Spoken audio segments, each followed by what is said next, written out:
তুমি ট্রায়ালে গিয়েছিলে, নিজেও জানতে তুমি ভালো, কিন্তু সিলেক্ট হওনি।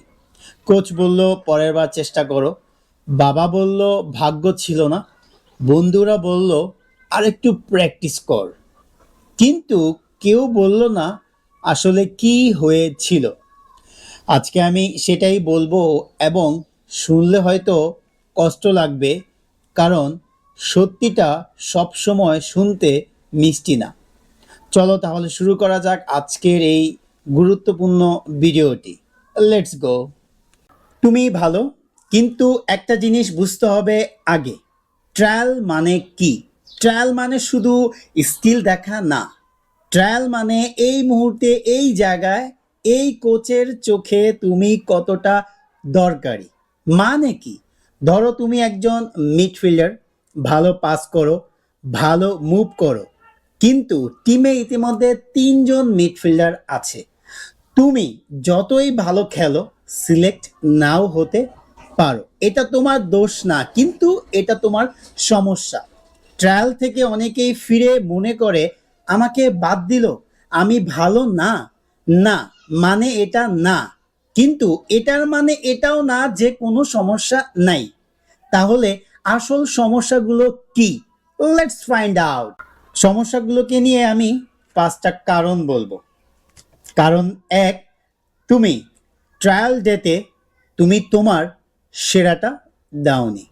এটা শুনতে সহজ, কিন্তু এটাই সবচেয়ে বড় কারণ। ট্রায়ালে নার্ভাস থাকাটা স্বাভাবিক, কিন্তু নার্ভাস মানে এই না যে নিজেকে সংকুচিত করে নেওয়া।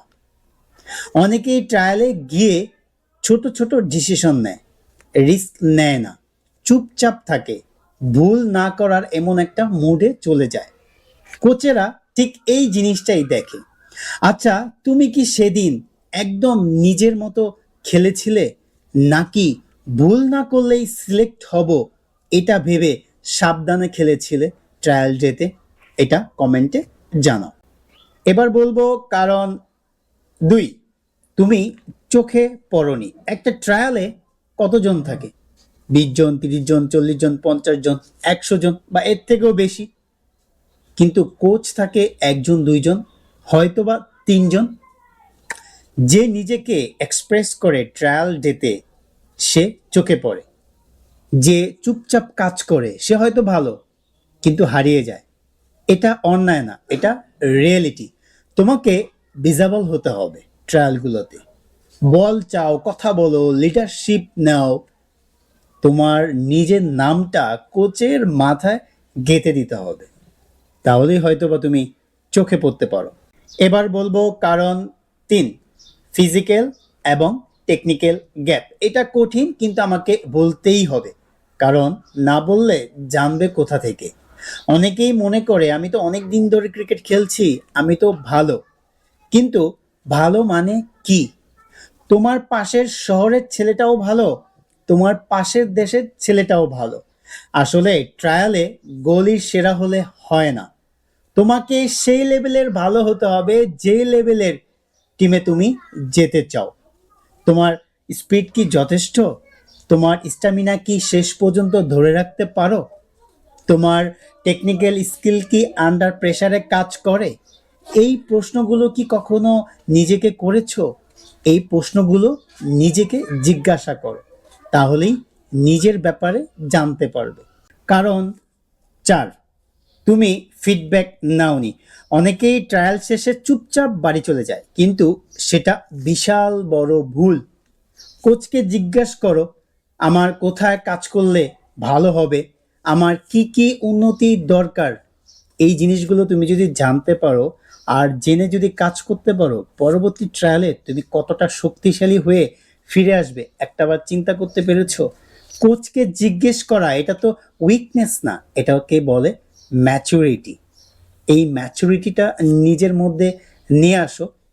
যেই ছেলে নিজের দুর্বলতা জানতে চায়, সেই ছেলে একদিন সত্যি ভালো হয়। তো জানার চেষ্টা করো, জানলে হয়তোবা অনেক কিছু শিখতে পারবে। এবার আমি বলতে যাচ্ছি সর্বশেষ কারণ, কারণ 5, তুমি ভুল ট্রায়ালে গিয়েছিলে। এটা অনেকেই বোঝে না, তবে এটা বোঝাটা খুব জরুরি। প্রতিটা ট্রায়ালের আলাদা একটা লেভেল আছে। প্রতিটা ক্লাব বা একাডেমি কিছু স্পেসিফিক জিনিস খোঁজে। তুমি হয়তো অনেক বেশি হাই লেভেলের ট্রায়ালে গিয়েছিলে, অথবা তোমার খেলার স্টাইলের সাথে সেই টিমের ফিলোসফি ম্যাচ করেনি। এটা বুঝে আসলে এই ট্রায়ালটা দেওয়া দরকার। কিন্তু আমরা কি করি? র্যান্ডমলি ট্রায়াল দিই। ট্রায়ালের কথা শুনলেই অস্থির হয়ে যাই, কিন্তু বোঝার চেষ্টা করি না ট্রায়ালটা কি আমার জন্য, ট্রায়ালটা কোন লেভেলের, ট্রায়ালের কি প্ল্যান। আসলে একাডেমি এবং ওই ক্লাবটা, তাদের ফিলোসফিটা কি, তাদের ফিলোসফির সাথে আমার ফিলোসফিটা কি ম্যাচ করছে, তাদের চাওয়াটা কি। আসলে আমরা যদি এটা না বুঝি, আমরা এটা না বুঝে র্যান্ডমলি মনে করো ট্রায়াল দিব, আর ফলাফলটা র্যান্ডমলি আসবে। এখন তুমি আমাকে প্রশ্ন করতে পারো, এই মুহূর্তে তোমার কি কাজ করা উচিত? এই মুহূর্তে তোমার কাজ হলো, এক, ঠান্ডা মাথায় সেই দিনের পারফরমেন্স নিয়ে ভাবা, কোথায় ভালো করলে, কোথায় খারাপ করলে। দুই, যদি সম্ভব হয় কোচের ফিডব্যাক নেওয়া। এই ফিডব্যাক নেওয়াটা তোমার জন্য অনেক ভালো কাজ করবে। তোমার দুর্বলতা নিয়ে যখন তুমি একটা ফিডব্যাক পাবে, সেটা তোমার ম্যাচুরিটি তৈরি করবে, তোমার সামনের দিনগুলোর জন্য অনেক অনেক কাজে আসবে। তিন, এটা অনেক গুরুত্বপূর্ণ, একটা নির্দিষ্ট প্ল্যান। আমি প্রচুর প্র্যাকটিস করব, এটা কোনো প্ল্যান না। পরের 3 মাসে আমি আমার ব্যাটিং স্কিল অথবা বোলিং স্কিল অথবা ফিটনেস নিয়ে কাজ করব, এটা হচ্ছে প্ল্যান। অ্যাজ আ ক্রিকেটার হিসেবে তোমাকে অবশ্যই অবশ্যই প্ল্যানের মধ্যে আসতে হবে। প্ল্যানের বাইরে থেকে তুমি যতই কাজ করবে র্যান্ডমলি, ফলটাও তুমি র্যান্ডমলি পাবে। আর তুমি যদি প্ল্যান বেজে কাজ করতে পারো, তাহলে ফলটা প্ল্যান করেই আসবে। 4 নাম্বার, সঠিক ট্রায়ালের জন্য খোঁজ করা। সঠিক ট্রায়াল কোনটা, তোমার জন্য যেটা সঠিক ট্রায়াল, সেই ট্রায়ালটাকে তুমি খোঁজ করবা। আর স্টেপ বাই স্টেপ উপরে ওঠা, কোনো শর্টকাট নেই উপরে ওঠার। সত্যি কথা হলো, যে ছেলেটা ট্রায়াল থেকে বাদ পড়ে হাল ছেড়ে দেয়, সে কখনোই সিলেক্ট হওয়ার যোগ্য ছিল না। আর যে ছেলে ট্রায়াল থেকে বাদ পড়ে বোঝার চেষ্টা করে, সে একদিন ঠিকই সুযোগ পায়। তুমি কোনটা হবে সেটা তোমার হাতে। এই ভিডিওটা যদি ভালো লেগে থাকে তাহলে শেয়ার করো কোনো বন্ধুকে, সে হয়তো হতাশ, সে একটু আলো খুঁজছে। দেখা হবে পরের ভিডিওতে।